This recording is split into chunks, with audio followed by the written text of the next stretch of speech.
Merci d'être sur la télévision. Labari pour suivre le journal de ce jour, vendredi 7 juin 2019. Mesdames, Messieurs, bonsoir et bienvenue à tous.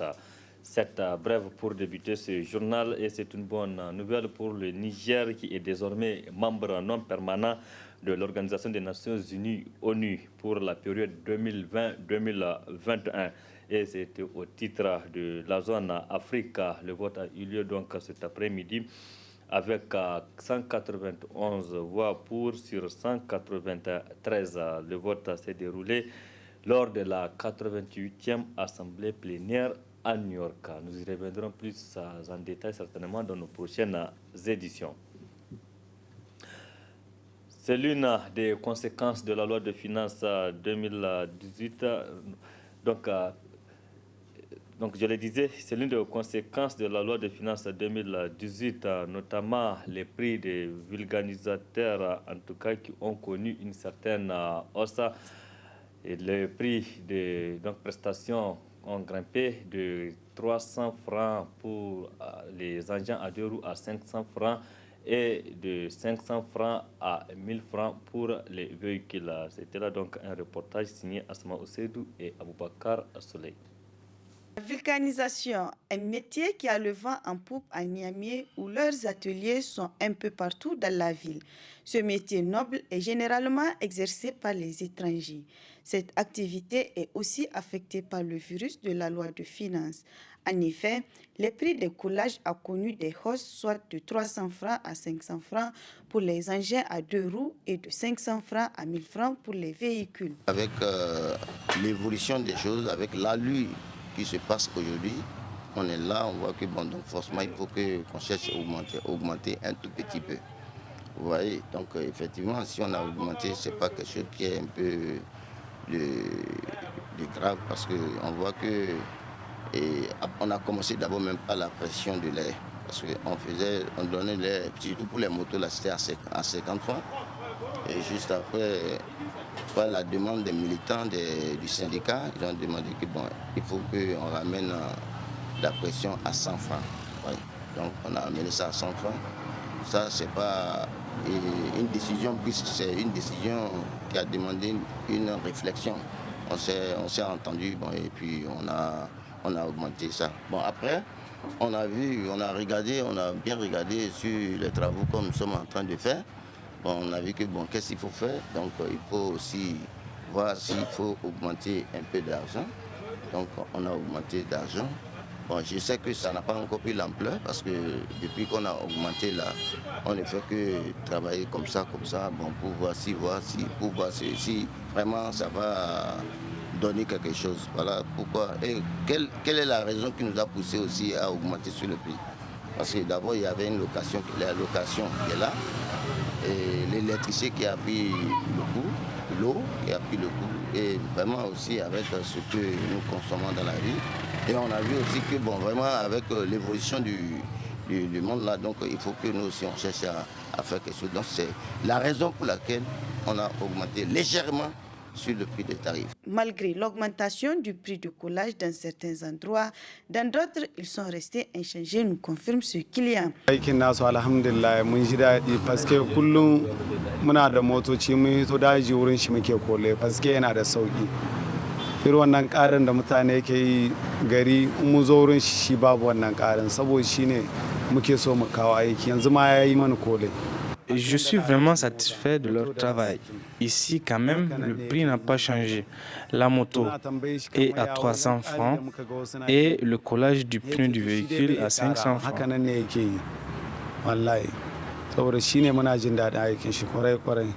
Compte tenu de la morosité économique du pays, les vulcanisateurs doivent être indulgents vis-à-vis des clients en révisant les prix des prestations pour soulager un tant soit peu les usagers. Oui, les usagers de la route Asma Oseidou qui empruntent la voie express vivent déjà un calvaire au niveau de tous les ronds-points, s'y trouvant pour cause les voies de ces ronds-points sont rétrécies. Cri de cœur de ces usagers dans ce reportage signé Ismaël Moumouni et Halidou Bourema.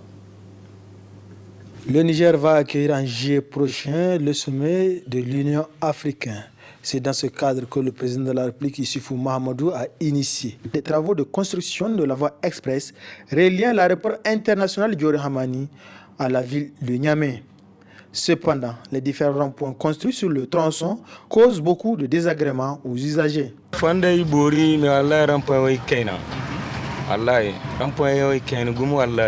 La voie est vraiment impeccable car elle est bien retapée. Néanmoins, on déplore que les carrefours giratoires sont trop restreints, ce qui nous cause beaucoup de problèmes. iro kango wallahi ron point kai na fi sibidillahi zama sinu mot ku kan nugo gama wara dinne nim bismot fuga kan zir bordirga ba ni zuru kanu a cin zafa pourkoi ninda ni chargar hayara no din bange fiera. Aucun mot à dire sur la voie express, c'est bien exécuté. Seulement, ce sont des différents ronds-points de cette voie express qui laissent à désirer car ça ne permet pas de bien manœuvrer. Parfois, on est même obligé de monter sur les pavés qui sont aux abords de la voie. Mais demain trompe bon ay ku kanno kala irgi charger der chauffeur de charaga irgi charger yani. Les usagers invitent les autorités à revoir ces différents points afin de leur éviter le calvaire. Il doit retoucher ces différents points. En dehors de ça, la voie est parfaite.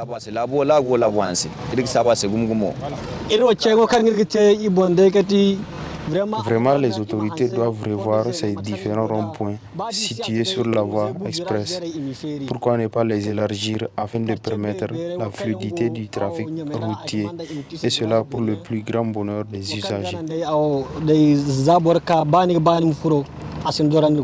Faire des travaux pour embellir la ville de Niamey et la hisser au rang des capitales africaines modernes, c'est une très bonne chose. Mais les travaux doivent se faire dans la règle de l'art pour éviter des préjudices à la population en général et aux usagers en particulier. Restons sur le chantier de la voie express pour nous intéresser cette fois à ces jeunes qui se sont créés une activité génératrice de revenus. Cette activité consiste à faire traverser les engins en deux roues d'un côté à l'autre. Hamza Sakou et Halidou Brema étaient à la rencontre de ces jeunes. Voici ce qu'ils nous rapportent. Sur le chantier de construction de la voie express, à certains endroits où le passage est difficile pour les usagers à deux roues, c'est un petit commerce qui se développe. En effet, ils sont plusieurs jeunes des quartiers environnants qui, par leur force physique, aident les motocyclistes à traverser.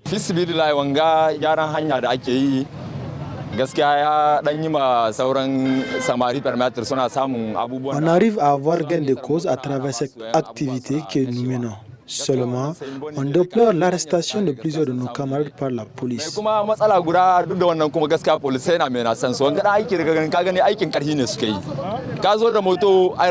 conséquent, nous demandons aux autorités de les libérer.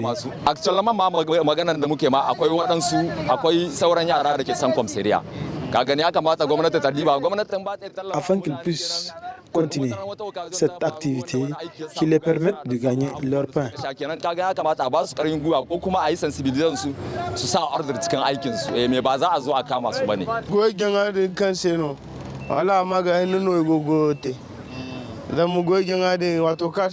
C'est le manque de travail qui a fait en sorte que nous sommes là, à faire cette activité pour gagner quelques sous, avoir de quoi manger et envoyer aussi aux mamans. C'est la seule raison pour laquelle on est là.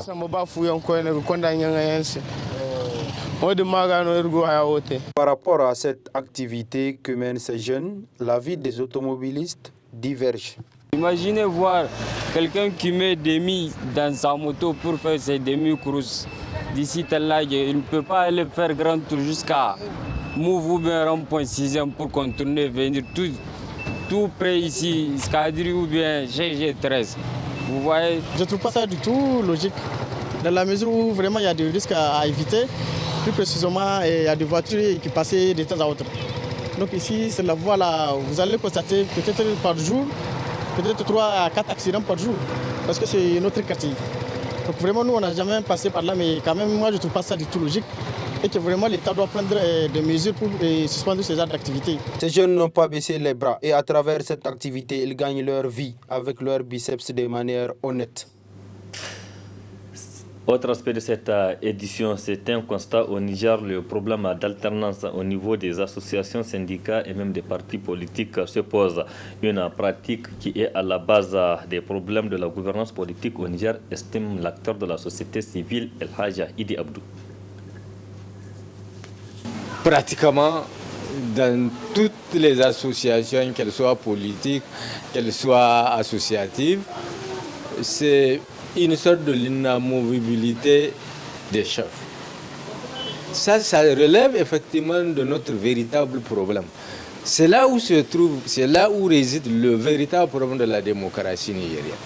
Parce que la démocratie devrait être à la base. Tant qu'elle n'est pas à la base, ben, elle ne peut pas prospérer et elle ne l'est pas. Très souvent, elle n'est pas dans les partis politiques. Dans les partis politiques, il n'y a pas de démocratie. Dans les associations, dans les syndicats. Et surtout, souvent ces structures-là sont devenues des fonds de commerce. Et du fait qu'elles sont devenues des fonds de commerce, ben, personne ne veut quitter sa boutique. Et voilà le véritable problème où on voit cette sorte d'inamovibilité des chefs ou des leaders. Parce que c'est devenu plus un fonds de commerce, c'est une boutique. Bon, la boutique, on suppose qu'elle a un propriétaire et il ne peut pas la léguer à quelqu'un. Donc c'est dans cette optique qu'on est. Et c'est ça qui fait que notre démocratie tourne à rond. Mais comment vous pouvez imaginer quelqu'un qui a géré un parti sans aucune démocratie, ce n'est pas en étant président de la République qu'il sera démocrate. C'est que nous avons une démocratie sans démocrate. On a connu des alternances, mais qui ont été pires même que les régimes qu'on avait dénoncés. Mais il faut promouvoir l'alternance. Il faut qu'une sorte de morale s'installe, et dans la politique, et dans la vie associative, pour qu'on comprenne que c'est à tour de rôle. C'est ça le principe de la démocratie, l'alternance. Et il faut évidemment qu'on fasse tout pour promouvoir cette alternance. Et qu'on fasse, parce que quand on est dans la logique de l'alternance, ça veut dire que ce n'est plus de boutiques, ce n'est plus des machins, ça n'appartient à personne. C'est des gens qui se sont réunis et en termes de partis politiques et en termes d'associations, et ça roule et ça tourne. Chacun joue sa partition, il s'en va, d'autres viennent, ils jouent la leur, ils continuent, et c'est comme ça, ça marche. Mais quand on bloque et on reste, c'est qu'il n'y a plus de nouvelles idées, il n'y a rien de nouveau, c'est la routine, ça devient mécanique et le résultat ne sera pas au rendez-vous. Les conséquences, c'est ça qu'on vit aujourd'hui, où pratiquement notre démocratie ne prend pas. Nous tournons à rond. Pour que notre démocratie soit effective, il faut qu'elle commence dans les associations, il faut qu'elle commence dans les partis politiques. Tant qu'elle n'est pas dans les partis politiques, tant qu'elle n'est pas à la base dans ces structures-là, non, mais ce n'est pas en étant président de la République que vous serez démocrate. Vous n'avez jamais été démocrate. Vous avez géré votre parti de façon autocratique, mais vous ne pouvez pas subitement, en tant que président, devenir démocrate. Et c'est ça les conséquences. Et évidemment, le salut passe par évidemment cette culture d'alternance. Initié par le Musée national Boubou Hama de Niamey, les journées récréatives se tenant à l'occasion des fêtes musulmanes chaque année se poursuivent avec succès. Au troisième jour de la présente édition, organisée à l'occasion de la fête de Ramadan, l'heure est au bilan avec les responsables du dit musée. C'est dans ce reportage signé Adamou Soumana et Ibrahim Abdou. Le musée national Boubou Hama de Niamey continue encore à enregistrer du monde dans le cadre de ces journées récréatives à l'occasion de la fête de l'Aïd el-Fitr. Ainsi, pour la présente édition, l'on constate une forte affluence des visiteurs à la satisfaction de la direction générale. Approximativement, tous les 3 jours, on peut l'évaluer à entre 12 à 15 000 visiteurs. Mais le deuxième jour, quand même, rassemble plus de visiteurs. Pour tous ceux qui ont côtoyé le musée national, ils ont vu l'affluence. Et l'affluence avec l'animation, surtout autour des animateurs des groupes et orchestres tradis modernes qui étaient sur le podium. Il y avait beaucoup de monde et à l'intérieur du musée. Fort du succès enregistré au cours de cette édition, les objectifs assignés à ces journées sont d'ores et déjà atteints selon les responsables du musée national. On peut dire qu'il a été satisfaisant. Les enfants se sont bien amusés. Il y a encore de l'affluence en ce 4e jour. Donc on peut dire que là, nous avons atteint nos objectifs. Ces journées peuvent se poursuivre, tout dépend de l'affluence. Et à chaque fois qu'il y a affluence, nous sommes des acteurs culturels. Nous faisons la promotion de la culture nigérienne. Les artistes sont prêts à tout moment. On peut les appeler pour venir animer. Alors, chers parents, n'hésitez pas à faire découvrir à vos progénitures les merveilles de ce haut lieu de la culture nigérienne que constitue le musée national Boubou Hama de Niamey. Direction Maradi, à présent, où l'UNICEF a procédé la semaine passée à une série de visites dans cette région. L'objectif, c'est de constater, de viser les actions menées par les partenaires de l'UNICEF pendant et après l'épidémie du choléra de 2018. Le résumé avec nos envoyés spéciaux, Asma Ousseidou et Sadou Doumi. En 2018, le Niger a connu une épidémie de choléra qui a touché les régions de Tawa, Zender, Dosso et Maradi, avec 3822 cas, dont 90% de ces cas étaient recensés dans la région de Maradi, soit 3442 cas avec 60 décès. Devant l'ampleur de la situation, les autorités ont rapidement réagi grâce au soutien du Fonds ECHO de l'Union européenne à travers l'UNICEF. Ici pour la région de Maradi, j'allais dire que l'UNICEF est le leadership en ce qui concerne l'intervention WASH, donc eau, hygiène et assainissement. D'abord, même les ONG locales qui sont venues intervenir, qui ont intervenu dans le cadre de la gestion de cette maladie-là, ils ont été pris en charge par l'UNICEF. Donc l'UNICEF aussi avait accompagné la direction régionale dans le cadre de la mobilisation des produits pour le traitement de ces ouvrages-là. Nous avons aussi été accompagnés par la prise en charge des logistiques et nous ont accompagnés encore dans le cadre de la mobilisation des partenaires dans ces domaines-là. Cette grande intervention a permis de prendre en charge les cas déclarés du choléra au niveau de plusieurs centres de santé intégrés CSI, à l'exemple de celui de la place du Chef. La prise en charge, je peux dire qu'elle a été facile et simple, si je peux l'appeler ainsi, puisqu'on avait eu assez d'appui. Il y a l'appui d'abord de l'État, puisque avant que les autres partenaires n'interviennent, c'était l'État, c'était notre district qui s'est chargé vraiment de tous les premiers cas qu'on a eu. CISP a vraiment appuyé beaucoup, puisque actuellement nous travaillons avec tous les entrants pour ce qui est vraiment de l'hygiène. C'est dû à la CISP. Actuellement, ils nous ont donné des cartons de savon, des eaux de javel, des savons liquides, des poubelles, des stérilions, et ils nous ont pris en charge des relais qui vont passer dans les ménages pour sensibiliser la population. Étant l'une des couches les plus vulnérables, les enfants ont fait l'objet d'une véritable sensibilisation dans le cadre de la prévention du choléra, à l'image des élèves de l'école primaire du village Katari. Avant, je lavais mes mains une seule fois, mais maintenant, grâce à la sensibilisation du CISP, j'ai appris les 8 étapes du lavage des mains à l'eau et au savon. Tout comme les enfants, l'ONG CISP, chargée de la mise en œuvre du programme d'hygiène, a développé tout un paquet d'activités WASH dans la région de Maradi. Au départ, les interventions étaient plus figées vers le niveau communautaire, mais avec les écoles qui devaient démarrer, on a eu à mettre un système de veille au niveau de ces écoles-là, en termes de dispositifs de lavage des mains, en termes de kits d'hygiène, en termes de sensibilisation au niveau de ces écoles, ce qui a permis en fait d'accentuer tout ce qui est aspect sensibilisation. Et aussi on a eu à faire des distributions au niveau communautaire, c'est-à-dire de l'aquatable et du pur. Et on a eu à accompagner aussi les formations sanitaires en dispositifs de lavage de mains, en kit d'hygiène et aussi en formation des hygiénistes. Cette sensibilisation menée pendant et après l'épidémie a permis aux chefs de famille de surmonter cette épreuve. Alhamdulillah, sun kula kwarai sun ba da magunguna deja ko da aka sha magani Allah ya kawo sauki alhamdulillah sun kula. Dieu merci, ils s'occupent bien de nous. Ils nous ont donné des produits, même sur le plan nourriture, ils nous servent le matin et le soir. En plus, les agents nous sensibilisent sur l'hygiène et l'assainissement sur l'égide de l'UNICEF.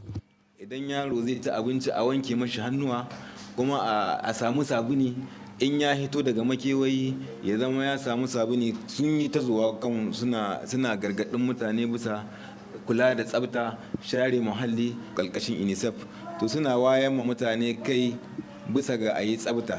Le choléra, une maladie récurrente au cœur des préoccupations des services compétents qui sont à pied d'œuvre pour une réaction rapide en cas d'éventuelle épidémie. Et nous avons d'abord eu le soutien de l'État, et naturellement, puisque les services techniques sont sur le terrain. Et aussi, se sont rejoints à la lutte les partenaires techniques et financiers. Nous avons les ONG, l'UNICEF, l'OMS, pour ne citer que cela. Beaucoup d'ONG en tout cas qui interviennent dans le WASH. Et plus aussi, un cas très particulier, les opérateurs économiques, en tout cas, ils nous ont écoutés, ils nous ont accompagnés dans cette lutte-là. Et ils ont donné qui pour des appuis financiers, qui pour des appuis matériels. En tout cas, ça nous a accompagnés dans cette lutte-là assez noble. À la veille de l'installation de la saison pluvieuse, l'UNICEF compte mettre quelques produits à la disposition des CSI qui sont déjà en rupture dans le souci de circonscrire ce fléau. En ce qui concerne la prévention ou la réponse aux épidémies de choléra, effectivement, la disponibilité de l'aquatab, qui n'est autre qu'un produit qui permet de rendre potable l'eau, nous sommes à pied d'œuvre. De concert avec la direction régionale de l'hydraulique et de l'assainissement, avec nos partenaires aussi de la société civile, pour le réapprovisionnement de ces structures, tout en espérant que les actions préventives qui ont été menées au cours de l'année 2018 nous éviteraient d'avoir une épidémie de l'ampleur de celle que nous avons connue l'an dernier. Il est à rappeler que les fonds ECO ont été utilisés pour faire face au choléra à Maradi, commune et Tessawa.